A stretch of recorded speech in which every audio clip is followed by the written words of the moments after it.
Hello बच्चों, तो फिर से एक बार मैं आ गई हूँ आपका खून चूसने। चलिए, तो क्या लेकर आए हैं हम? फिर से वही कहानी पुरानी, वही किस्से, बायो की कहानी। और आज टाइम है L4 का, मीन्स लेक्चर नंबर 4 का, जिसमें हम क्या पढ़ने वाले हैं? हम बचा हुआ पार्ट पढ़ने वाले हैं, बची हुई कहानी पढ़ने वाले हैं। तो देख लेते हैं क्या था हमारा एक बार चैप्टर फ्लो। कुछ ऐसा हमारा चैप्टर फ्लो है, मीन्स ऐसी कुछ कहानी है हमारी जिसे हम देख चुके हैं पहले बहुत, ये सारी चीज़ें। और आज का जो चैप्टर फ्लो है वो कुछ इस तरह का है। सबसे पहले आज हम पढ़ेंगे योनि, क्योंकि मैंने आपसे कहा था कि एक्सटर्नल ऑर्गन्स जो हैं या एक्सटर्नल जेनाइटल है फीमेल के, वो बुक में आपको एक पैराग्राफ की फॉर्म में दे रखे हैं। मैं आपको डायग्राम बना के दिखाऊंगी, जो डायग्राम शायद आपको बुक में नहीं मिलेगा, तो इसको अलग से पढ़ना जरूरी है, क्योंकि इसी में कन्फ्यूजन होता है, इसी का स्ट्रक्चर आपको समझ नहीं आता है कि क्या बुक में लिखा हुआ है। और हम जो मेन पढ़ने वाले हैं वो है स्तन ग्रंथि या मेमरी ग्लैंड क्या होती है, इसके बारे में। चलिए तो शुरू करते हैं। सबसे पहला है योनि।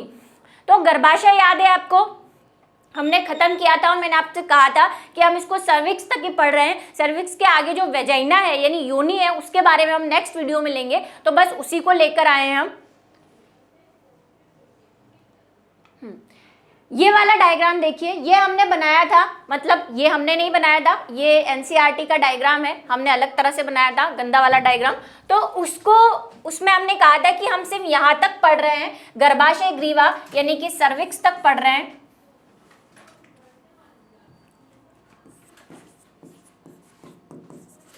ठीक है, ये वाला पार्ट जिसके मैंने आपको दो छिद्र भी बताए थे, एक बताया था इंटरनल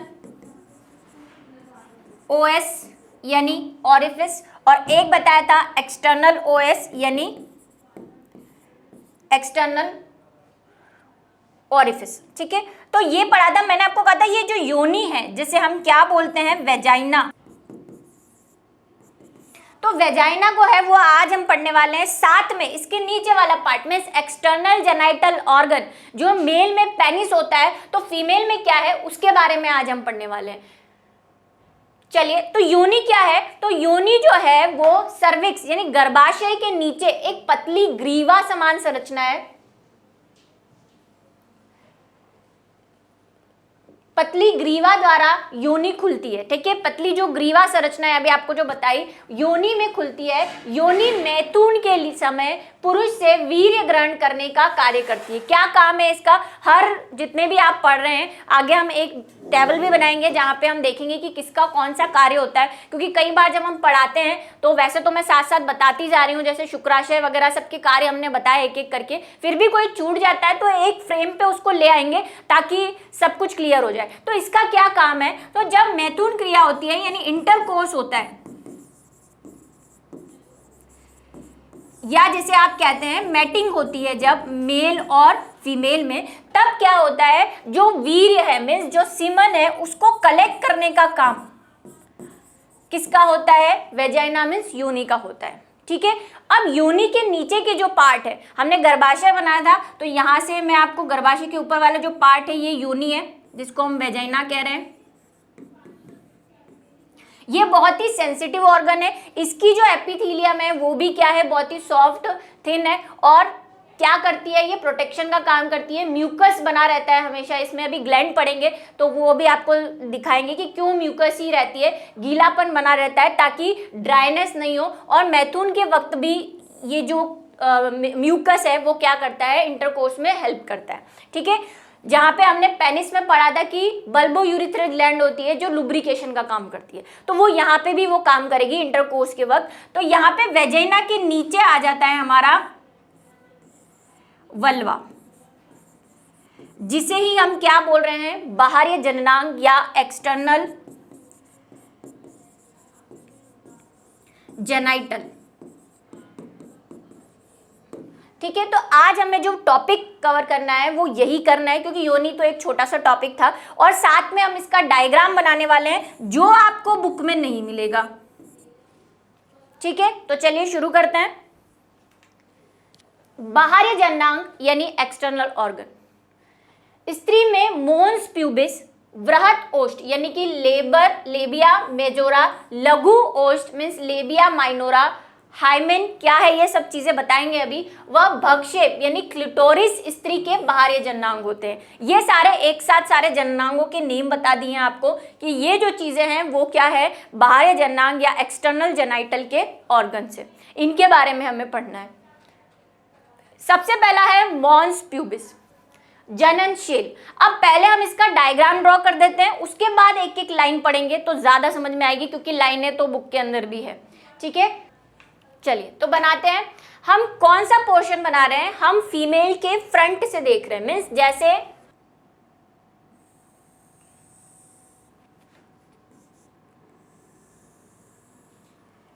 ये क्या है, हमारा जो फीमेल्स हैं उनका हिप रीजन है। ठीक है, ये दोनों। और ये क्या है, ये है एनस। यहां पे लेग है,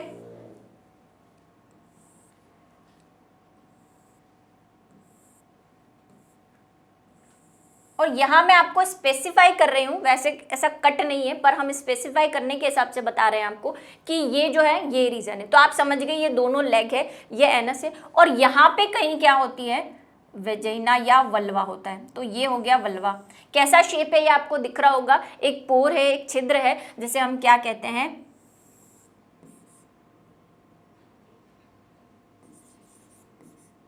वल्वा। वैसे इसको अगर आप देखें तो वेस्टिबुल भी कहते हैं।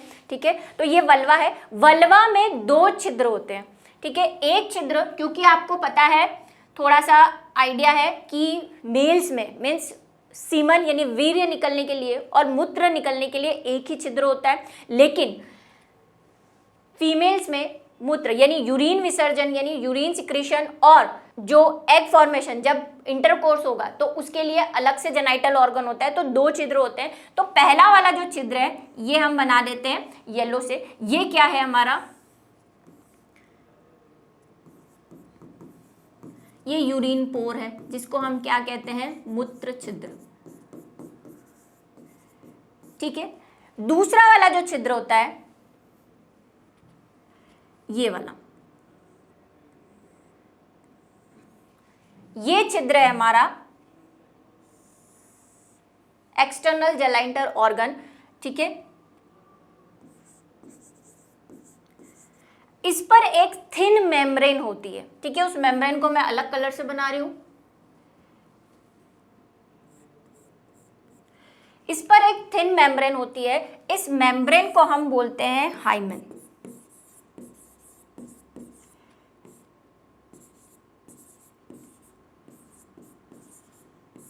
अब हाइमेन के लिए कहा जाता है कि ये बहुत पतली मेम्ब्रेन होती है। जब इंटरकोर्स किया जाता है मीन्स जब मैथुन होता है तो ये हाइमेन टूट जाती है। तो पहला ऐसा माना जाता था कि जो हाइमेन है उसका होना फीमेल की वर्जिनिटी को बताता है। वर्जिनिटी क्या है, अब ये आप मुझसे नहीं पूछेंगे क्योंकि आप बहुत समझदार बच्चे हैं, मुझे पता है, सबको पता है कि वर्जिनिटी क्या है, और जो है मुझे एक्सप्लेन करने की जरूरत नहीं है। और फिर भी अगर कोई इतना सीधा बच्चा है तो वो गूगल पे जाके देख सकता है कि वर्जिनिटी क्या है। लेकिन अब ये माना जाता है, साइंटिस्ट ने प्रूव कर दिया है कि हाइमेन का होना या न होना किसी भी फीमेल की वर्जिनिटी को नहीं बताता, क्योंकि हाइमेन किसी भी वजह से टूट सकती है। जब आप साइकिल चलाते हैं तब भी टूट सकती है, अगर आप जिम्नास्टिक है मतलब जिम्नास्टिक करते हैं, एक्सरसाइज करते हैं या रनिंग करते हैं या कोई भी चीज़ कर रहे हैं तो क्या होता है, ये हाइमेन टूट जाती है। अगर आपने बहुत साइकिलिंग की है, रनिंग की है या एक्सरसाइज कर रहे हैं, आप दौड़ा भागी कर रहे हैं, तब भी फीमेल्स में क्या होता है, ये हाइमेन टूट जाती है। अगर नहीं टूटती है तो इंटरकोर्स के वक्त यानी मैथुन के वक्त ये टूट जाती है और ब्लीडिंग हो जाती है कुछ। ठीक है, तो ये तो थी हाइमेन की बात। अब ये पोर हो गया, इसके बाहर की ओर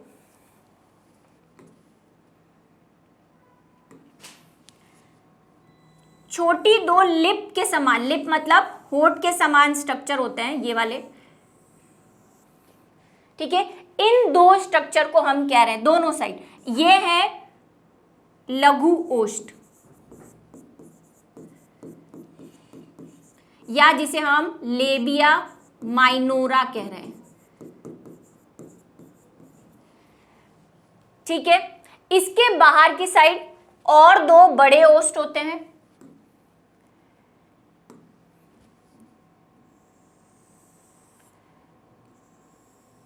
ये कैसे होते हैं, मार्शल मीन्स फ्लैशी,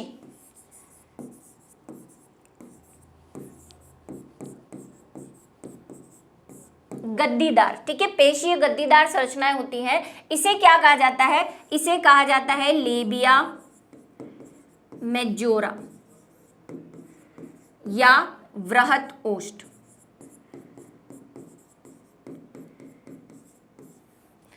ठीक है, यहां पर ये क्या करना है, इन दोनों का क्या काम है, ये लेबिया माइनोरा और लेबिया मेजोरा दोनों का काम क्या करना है, सुरक्षा प्रदान करना है, प्रोटेक्शन देना है। किसको, एक्सटर्नल जेनाइटल ऑर्गन, जो हमारा वल्वा है उसे सुरक्षा देना, प्लस जो सॉफ्ट स्किन है, क्योंकि वल्वा और जो लेबिया माइनोरा है इनकी स्किन बहुत सॉफ्ट है, ये एपिथेलियम की बनी हुई है, सॉफ्ट एपिथेलियम की बनी हुई है।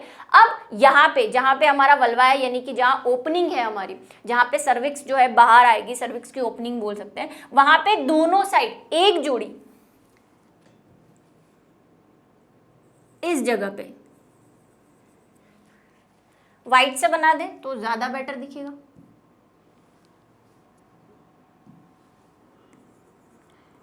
यहाँ पे एक जोड़ी मतलब एक एक दोनों साइड क्या होती है, एक ग्लैंड होती है, एक ग्रंथि होती है जिसे हम बोलते हैं बॉर्थोलिन ग्लैंड।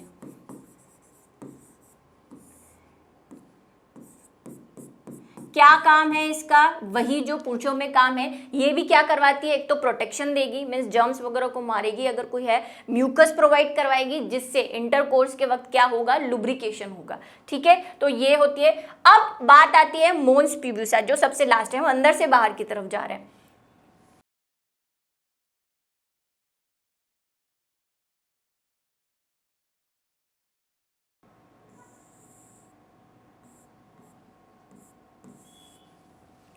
ये वाला स्ट्रक्चर दिख रहा है जो वल्वा के ऊपर साइड, जहां पे क्या होते हैं, बहुत सारे हेयर्स होते हैं, जिसे हम क्या कहते हैं, प्यूबिक हेयर्स कहते हैं। ठीक है, आपको व्यू समझ में आ गया, हम इधर से देख रहे हैं ना कि टॉप से देख रहे हैं। ठीक है, तो ये जो हेयर है, ये जो हेयर वाला स्ट्रक्चर है, यही हमारा क्या है, मॉन्स प्यूबिस,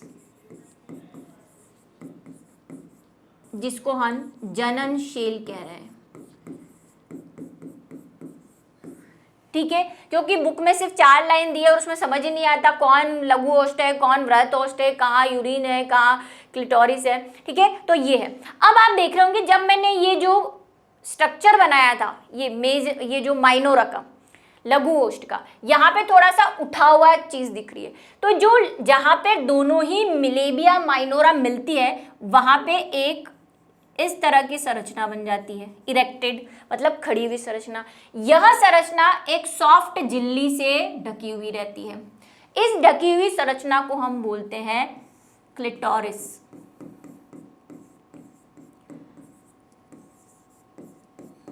जिसका हिंदी नेम है बकशेप।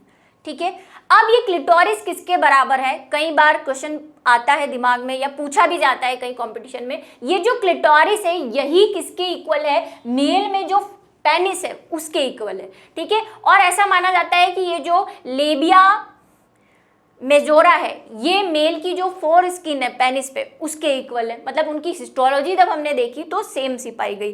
तो ये जो है वो बकशेप है, वो यहाँ पे प्रेजेंट है क्लिटोरिस। तो आपको बात समझ में आई। अब हम इसको बाय लाइन देख लेते हैं जैसे कि बुक में लिखी हुई है। सबसे पहले है मॉन्स प्यूबिस। ठीक है, मॉन्स प्यूबिस जो हमने ऊपर बनाया था, वसी उत्तक फैटी एसिड्स है, फैटी टिश्यू है इसके अंदर से बनी गद्दी जैसी संरचना है जो बालों से ढकी रहती है। ये देख रहे हैं, ये गद्दी जैसी वसी उत्तक की बनी संरचना जो क्या कहलाती है, मॉन्स प्यूबिस कहलाती है। ठीक है, उसके बाद सेकंड है लेबिया मेजोरा।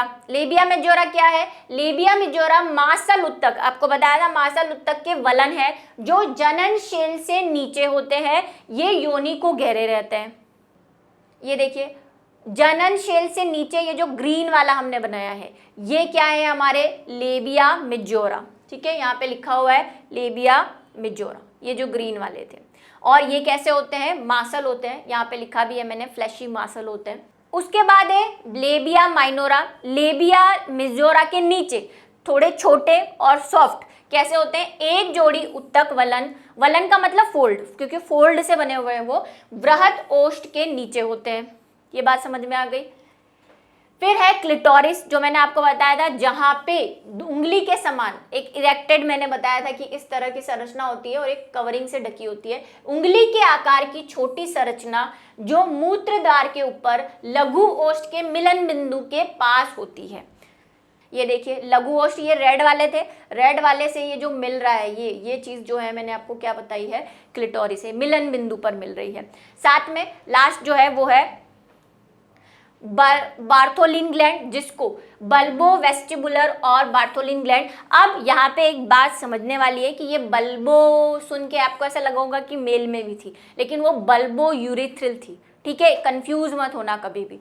ये बल्बो वेस्टिबुलर है, कई बुक्स में उसको बल्बो यूरिथ्रिनी दोनों को लिखा हुआ है, इसलिए मैं क्लियर कर रही हूँ कि बल्बो सुनते ही अंधे मत हो जाना, अच्छा बल्बो दोनों सेम नाम है, ऐसा नहीं है। ये बॉर्थोलिन है, वो काउ पर थी, और यहाँ पे बल्बो वेस्टिबुलर है, वहाँ पे बल्बो यूरिथ्रिल थी, जिसको बॉर्थोलिन ग्लैंड भी कहते हैं। यह एक जोड़ी लघु ओष्ठ के पीछे और योनि द्वार, जो वल्वा आपको बताया, के और होती है। यह म्यूकस का स्त्रवण कर योनि को स्नेहकता प्रदान करती है, जो मैंने बताया वहां पे भी काउपर ग्लैंड थी जो लुब्रिकेशन दे रही थी, और ये भी क्या करती है, लुब्रिकेशन या म्यूकस सिक्रीशन करती है। आई होप डायग्राम समझ में आ गया होगा। आप इसको ड्रॉ कर सकते हैं क्योंकि बुक में नहीं है। क्या थे ये, इसको लेबल कर दें एक बार। ये है बाह्य जननांग। पुरुष में बाह्य जननांग क्या है, पेनिस है, वो फोर स्किन है, पेनिस ग्लैंड्स है, ठीक है, वो बाह्य जननांग है। और यहाँ पे ये वल्वा।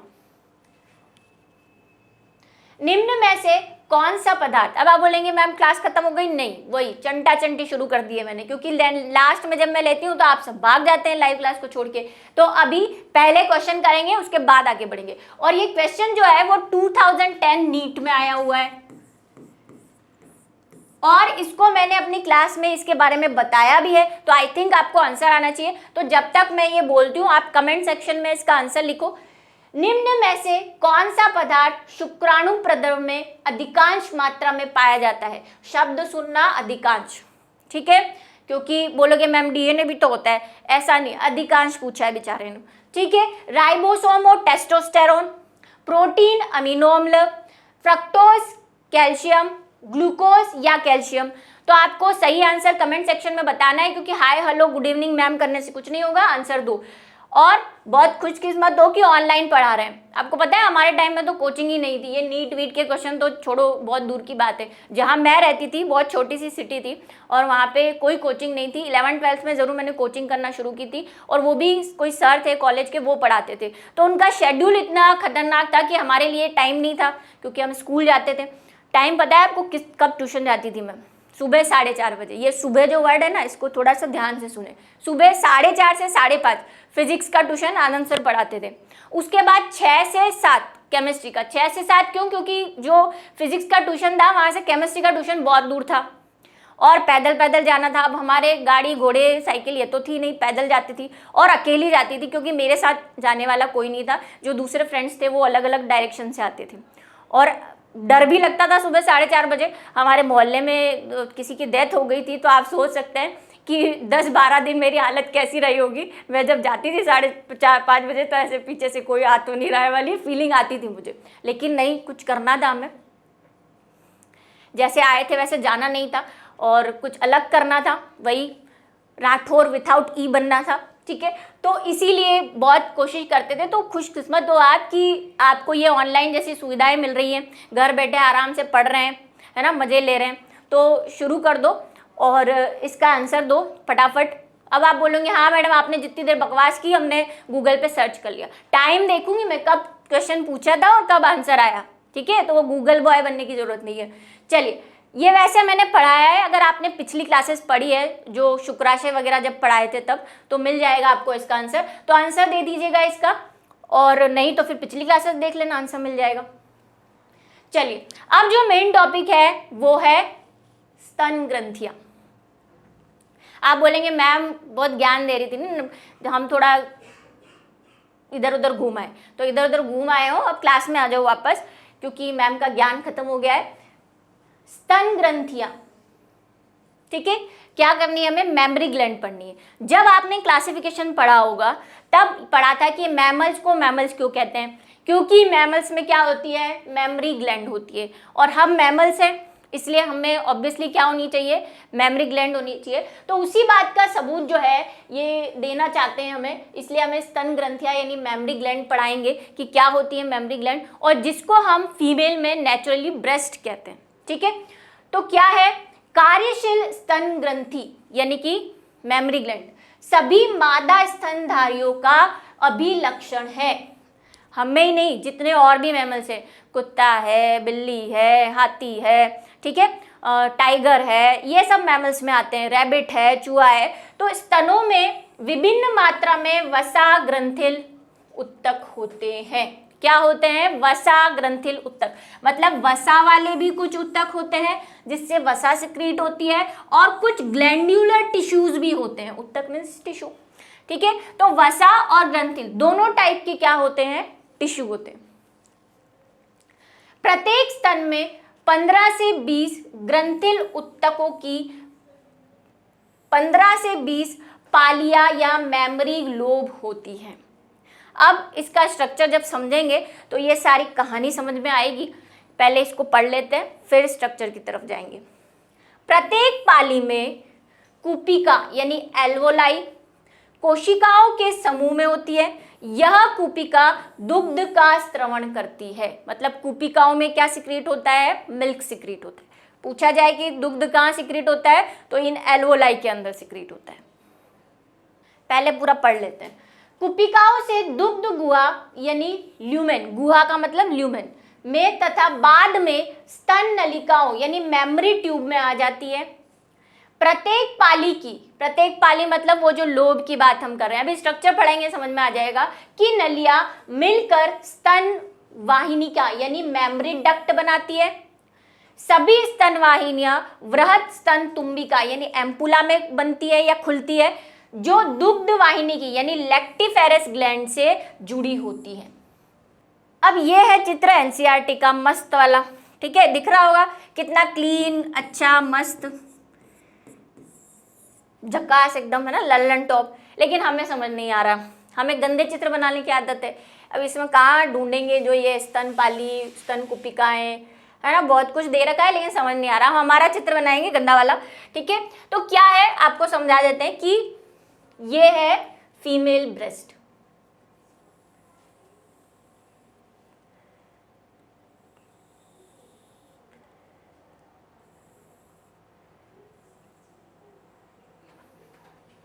ठीक है, फीमेल ब्रेस्ट में दो तरह के उत्तक होते हैं, जैसा कि फर्स्ट लाइन में दिया था, एक वसीय उत्तक और एक ग्रंथिल उत्तक। तो जो वसीय उत्तक होता है यानी कि जो फैट टिश्यू होता है, टिश्यू क्या होता है, वही सेल्स का ग्रुप होता है, ये है फैट टिश्यू। इसी की वजह से ब्रेस्ट का जो साइज है या स्तन का जो साइज है वो क्या होता है, वृद्धि करता है या बड़ा होता है, ठीक है। और दूसरे जो होते हैं वो ग्लैंडुलर टिश्यू होते हैं, उसकी बात हम करेंगे। अब सवाल एक, ठीक है, कि ये टिश्यू कौन सा है, भाई वसा टिश्यू तो है लेकिन कौन सा टिश्यू है, तो 11th क्लास को याद करने की ज़रूरत पड़ेगी, तो सोचो थोड़ा, तब तक मैं घूम के आती हूँ, ठीक है। भाई गूगल सर्च नहीं करना है, बता दूंगी आंसर, लेकिन पहले अब क्या है, दूसरी लाइन उसने ये बोली है कि जो ग्रंथिल टिश्यू होता है वो छोटे छोटे उत्तक समूहों में बटा होता है, जिसे मेमोरी लोब कहते हैं या स्तन पालिया कहते हैं। तो हम स्तन पालिया बना लेते हैं हमारी। मैं दो ही बना रही हूँ क्योंकि अच्छे से समझना है, तो दो काफी है, ठीक है। तो ये हो गई वो ग्लैंडुलर यानी ग्रंथिल टिश्यू, ग्रंथिल उत्तक। आंसर मिला, ये है एडिपोस टिश्यू। एडिपोस वसा टिश्यू होता है जिसमें वसा कलेक्ट होती है, फैट कलेक्ट होती है। सवाल डाइजेस्टिव सिस्टम में भी पूछा जाता है कि आपकी जो वसा है, जो लैक्टिक वो ग्लैंड से या लैक्टिक वाहिकाओं से, जो लसिका वाहिका है, उसमें जाके जमा कहाँ होती है, कहाँ स्टोर होती है? तो उसका आंसर है हमारे स्किन में जो एडिपोज टिश्यू होता है वहां जाके जमा होती है। वसा का संग्रहण स्थल होता है एडिपोज टिश्यू, ठीक है। ये उधर का भी और इधर का भी दोनों काम हो गया। तो एडिपोज टिश्यू होता है, ये वसीय ऊतक होता है। और एडिपोज टिश्यू जब स्तन वृद्धि करते हैं यानी कि ग्रोथ होती है, तो एक हार्मोन होता है जिसका हम थोड़ा बाद में ही पढ़ेंगे, एस्ट्रोजन हार्मोन। उसकी वजह से ये एडिपोज टिश्यू जो है वो ब्रेस्ट में बनना शुरू होता है और स्तन की साइज में क्या हो जाती है? वृद्धि हो जाती है। पूछा जा सकता है कि स्तन में सर्वप्रथम या सबसे पहले एडिपोज टिश्यू किस हार्मोन की वजह से होता है? प्यूबर्टी पीरियड में होता है, मीन्स जब आपका किशोरावस्था वाला पीरियड चालू होता है तब, तो उसमें ये है एस्ट्रोजन हार्मोन की वजह से, ठीक है। ये ग्रंथिल टिश्यू है, ठीक है। ग्रंथिल टिश्यू लोब के रूप में होता है जिसको हम क्या कह रहे हैं? मेमरी लोब कह रहे हैं। स्तनपाली, ठीक है, मेमरी लोब।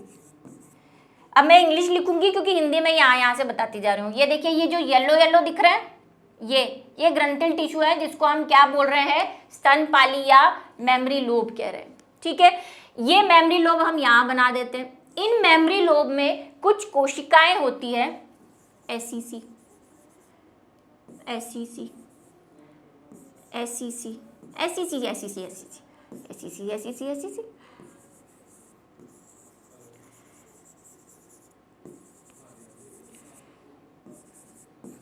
ठीक है, ये हो गई।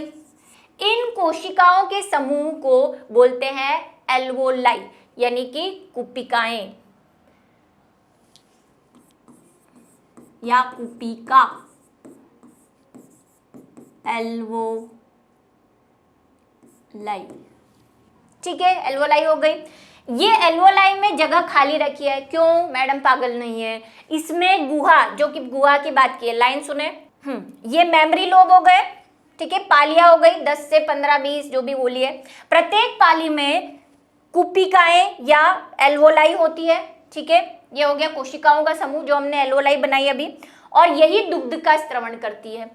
आगे की कहानी, तीसरी लाइन, कुपिकाओं से दुग्ध गुहा में, कुपिकाएं यानी एल्वोलाई से दुग्ध कहाँ जाता है? उस ल्यूमेन में जाता है। बाद में यह नलिका स्तन नलिका यानी मेमरी ट्यूब में आ जाता है। अभी कैसे आता है मेमरी ट्यूब में जरा देखो। चलो, ये हो गई एल्वोलाई, ये वाली। छी छी छी, मैडम को एल्वोलाई की स्पेलिंग नहीं आती। चलो, ये हो गया एल्वोलाई। इसकी ये जो गुहा है इसको हम बोल रहे हैं ल्यूमेन, ठीक है। इसमें तो गुहा दिखेगी नहीं क्योंकि ये तो पूरी कवर है, हमने तो सेक्शन काटा हुआ है, ठीक है। तो ये हो गई वो एल्वोलाई। अब इन एल्वोलाई यानी कि इन गुहाओं से यानी इन कुपिकाओं से छोटी छोटी डक्ट निकलती है। ये इसकी डक्ट, ये इसकी डक्ट, ये इसकी डक्ट, ये इसकी डक्ट, ये इसकी डक्ट, इसकी। इन डक्ट को क्या कहते हैं? Memory tube. अभी जो लाइन पड़ी, ठीक है, यानी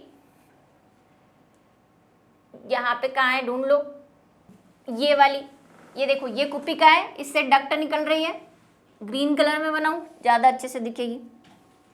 ये देखो कुपिका है, इससे ये दिख रही है, ये दो जो दिख रही है आती हुई ग्रीन, ये है हमारी मेमरी ट्यूब। ये मेमरी ट्यूब मिलकर, अब इसका कलर चेंज कर रही हूं क्योंकि ये मेमरी ट्यूब सारी मिल गई, ठीक है। इधर से ये सारी मिलके एक सिंगल ट्यूब बना लेती है। इस सिंगल ट्यूब को हम बोल रहे हैं मेमरी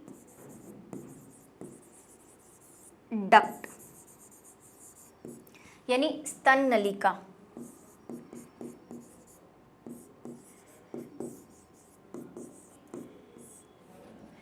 ये स्तन नलिका फिर से, ये जो सारी ग्रीन आ रही है सब जगह से आएगी, बहुत सारी है क्योंकि हमारे पास है ना, ये सारी मिलकर यहाँ पे एक फूली हुई संरचना बना लेती है। ये इस फूली हुई संरचना को हम बोलते हैं एम्पुला, जो यहाँ पे दिया हुआ है स्तन नलिका। ठीक है, एम्पुला, ये एम्पुला है। अब यहाँ पे है ना हिंदी का थोड़ा सा गड़बड़ है, स्तन नलिका को हिंदी दिया है, ये क्या है इंग्लिश वर्ड याद रखो, ये मेमोरी ट्यूब है, ग्रीन वाली जो हमने बनाई वो मेमोरी डक्ट है, और ये जो है वो है एम्पुला, ये वाला। ठीक है, ये एम्पुला है, ये आपको फूली हुई संरचना दिख रही होगी, ये वाली, ये एम्पुला है। फिर ये सारे एम्पुला आपस में मिल जाएंगे। अब यहाँ पे भी एक एम्पुला होगा, है ना, कहीं से आया होगा। ये सारे एम्पुला मिलकर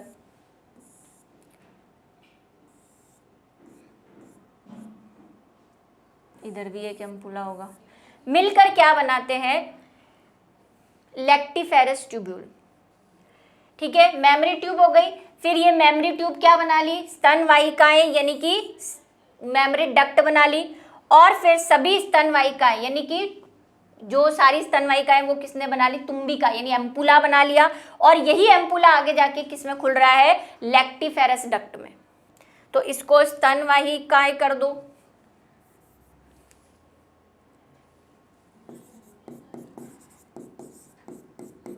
जिसे हम क्या कह रहे हैं, memory duct. Memory duct ampulla में खुली, जिसको तुम्बिका कहा, तुम्बिका किस में खुली, फिर लैक्टिफेरस ट्यूब में।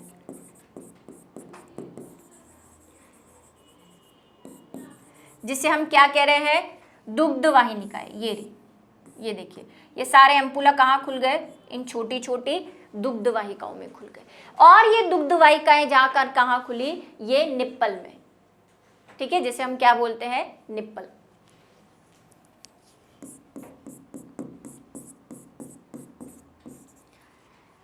हिंदी में चुचुक। ठीक है, अब बाहर से जब हम स्तन को देखते हैं, मीन्स ब्रेस्ट को देखते हैं, तो बाहर की तरफ यहाँ पे बनाते हैं, ये हमारा निप्पल, ये, और यहाँ पे आपको एक डार्कर रीजन दिखता है। ठीक है, ब्रेस्ट में ये तो निप्पल है, ये जो डार्कर रीजन है ये है एरियोला, हिंदी में चुचुक पृष्ठ, हिंदी में इंग्लिश में दोनों में लिखा हुआ है, एरियोला कहते हैं इसको। और इसमें कुछ ग्रंथियां होती है, जो कौन सी होती है, सेबेशियस ग्लैंड। सेबेशियस ग्लैंड को हिंदी में सेबेशियस ग्लैंड ही कहते हैं, मैं कुछ नहीं कर सकती।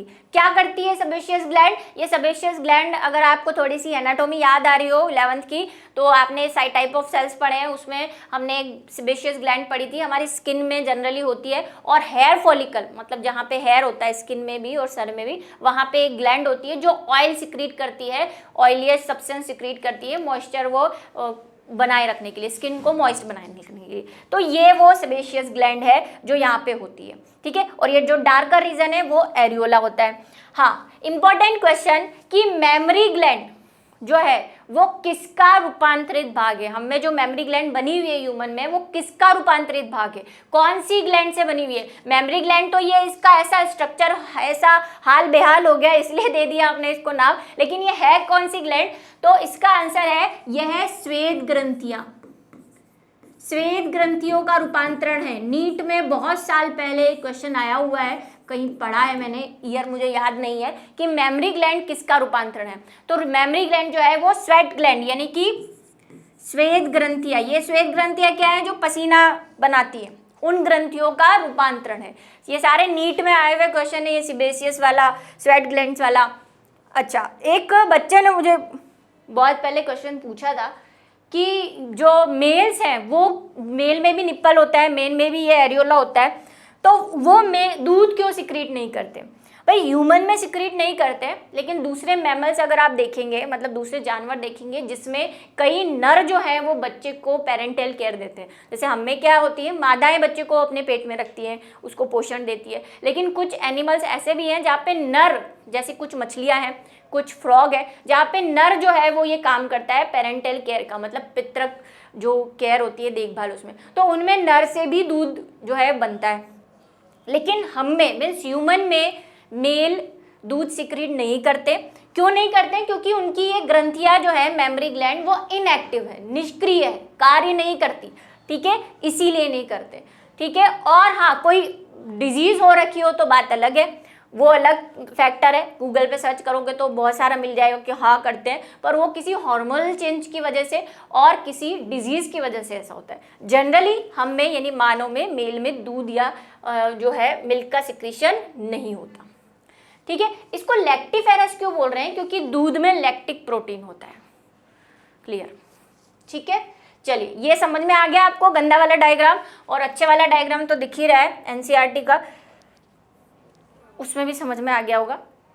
चलिए, तो इसी के साथ हमारा जो आज का चैप्टर है वो खत्म होता है। आई होप आपको समझ में आया होगा। जो एक्सटर्नल जेनाइटल ऑर्गन है और मेमोरी ग्लैंड जो कि सबसे कंफ्यूजिंग होती है वो समझ में आई होगी। तो मिलते हैं हम अगले वीडियो लेक्चर में नए टॉपिक के साथ। क्या पढ़ेंगे हम युग्मक जनन पढ़ेंगे, मीन्स गैमेटोजेनेसिस पढ़ेंगे।